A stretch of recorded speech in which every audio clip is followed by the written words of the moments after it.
Dito sa lugar na ito, lalo kapag ka summer ay maraming mga tao na pumupunta, especially mga turista. Yan, yung mga kabayan niya.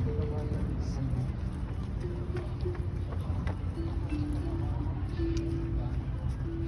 mga karumit ko yan na mga baliw.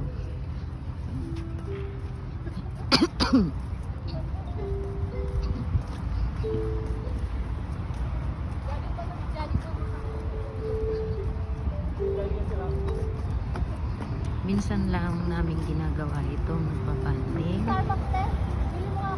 Sasama-sama kami.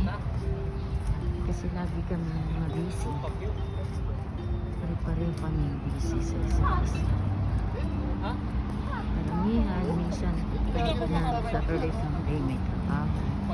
And ang iba naman sa amin nagpa-part-time. So, lalo na itong batang itong napakakulit na.